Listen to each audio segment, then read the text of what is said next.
लज़ीना इस्तफ़ा खुसूसन अला नबी व अला अली व फ़ातिमत ज़हरा व अस्हाबिही अजमाइन। बिस्मिल्लाहिर रहमानिर रहीम।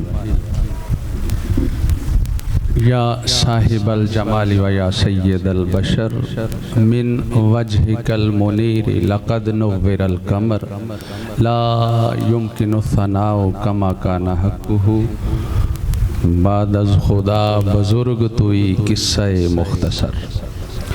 इल्म एक रोशनी है और सबसे बड़ा इल्म जो है वो कुरान और हदीस का इल्म है।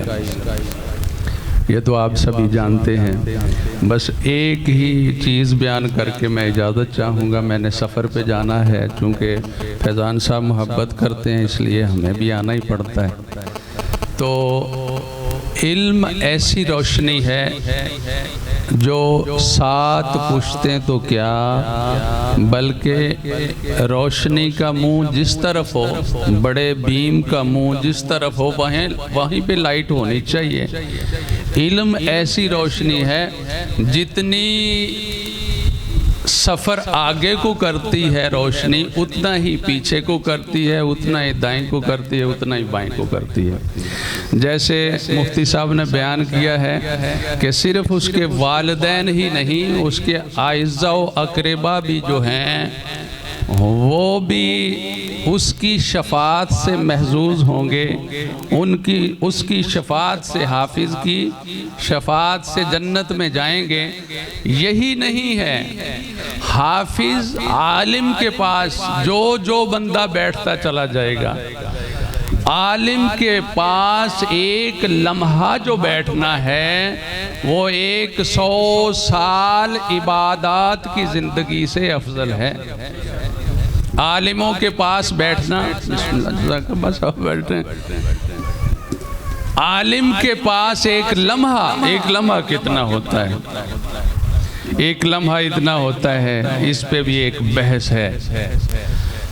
इब्ने खुल्दून ने इस पे बहस जो है वो बहुत कमाल की लिखी है कि लम्हा जो होता है, जैसे हम आँख झपकते हैं, आँख झपकना होता है, यूं आँख बंद की फिर आँख खोल ली, ये आँख झपकना है। लेकिन इस पे बहुत सारे मुदक्किकीन ने बहस लिखी है कि लम्हा जो है वो इससे भी आधे वक्त को कहते हैं। यानी आँख यूं खोल ली, ये लम्हा हो गया। एक लम्हा आलिम के पास बैठने से 100 साल के और कई इबादत इकट्ठी करने से बेहतर है कि आलिम के साथ, आलिम के पास बैठ लिया जाए। चूँकि मेरा जो ताल्लुक़ है वो मैं अपने बाबा जी का खादिम हूँ, मुरीदों से मिलता रहता हूँ। मुल्क के तो नहीं, चलो पंजाब के ज़्यादातर इलाकों में मैं जाता रहता हूँ।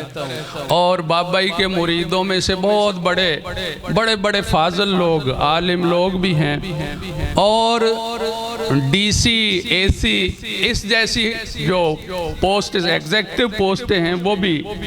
तो मैंने देखा कि जब रिटायर हो जाते हैं लोग, बहुत सारे लोग मुझे मिले, गौर से सुनिएगा, जब बंदे रिटायर हो जाते हैं तो फिर क्या होता है? अच्छा जी हुण तो बुढ़े ही हो गए। अब मैं जदों फलां थां सीगा ना जी, DC लगा होया, फलां सारा वाक़या सुनाएंगे। और फिर क्या होता है कि एक दफ़ा बाबा जी ने फरमाया था, या आपने फलां जगह पे तकरीर की थी तो कहा था कि सूरह मुल्क पढ़ा करो, ये कब्र की साथी है। तो आज 2 साल हो गए हैं, खुदा की कसम सूरह मुल्क की 2 आयतें भी मैं हिफज नहीं कर सका। सूरह यासीन पढ़ता हूँ, सूरह यासीन मुकम्मल तौर पे मैं पढ़ ही नहीं सकता। क्यों नहीं पढ़ सकते? कि जब वक्त गुजरा हुआ होता है, 65 या 70 साल का बंदा जब हो जाता है तो फिर उसके जहन में कलिमाते तैयबात भी नहीं आते। खुदा की कसम मैंने ऐसे बंदे देखे जिनको 6 कलमे ही नहीं आते। तो बुनियादी तालीम तो है ही यही। सबसे अफजल इसीलिए ये है कि बच्चे को जब ये तालीम बुनियादी देंगे, फिर आप डॉक्टर बनाएं, इंजीनियर बनाएं, CSS करवाएं। हमारी जो बड़ी पुश्त है ना जी, कमरान मुहय्युद्दीन से लेकर के ऊपर तक जितने भी सज्जादगान हैं 11 के 11 अब 12वें उनमें से चल रहे हैं। वो सारे कोई जर्नल है, कोई कर्नल है, क्लीन शेव भी हैं। बाबा ही फरमाया करते थे, अक्सर मुरीदीन उनकी ज़ियारत के लिए जाया करते। बाबा ही कहते क्यों जाते हो, और फिर आके इतराज़ करते हो। उनके पास बैठो तो तुम्हें पता चलेगा कि कितने बड़े आलिम फाजिल हैं। बुनियादी तालीम ये सारे जो मैं गिन के हटाऊं, सारे बचपन में ही हिफ्ज़ करवाते थे इनके आबाओ अजदाद इनको, और फिर दुनियावी तालीम पढ़ाते थे। दुनियावी तालीम पढ़ना बहुत अच्छी बात है, लेकिन बुनियादी तालीम कुरान की तालीम है। बस यही इल्तिजा है कि अपने आप को, अपने बच्चों को इन मदारस के साथ रिलेटेड रखें, और बुनियाद में कुरान और हदीस की रोशनी जो है, बच्चे के जहन और दिल में कुरान की रोशनी होनी चाहिए। मैं अक्सर बुजुर्गों से बैठे बैठे सुन लिया करता हूँ, मुझे छठा कलमा नहीं आता तो वो हंसते हैं, आपको नहीं आता? मैं कहता हूँ नहीं आता, आप सुनाएं। तो उनकी तस्हीह हो जाती है।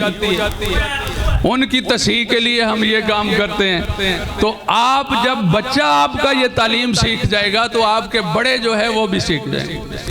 अल्लाहुम्मा सल्ली अला सय्यिदना।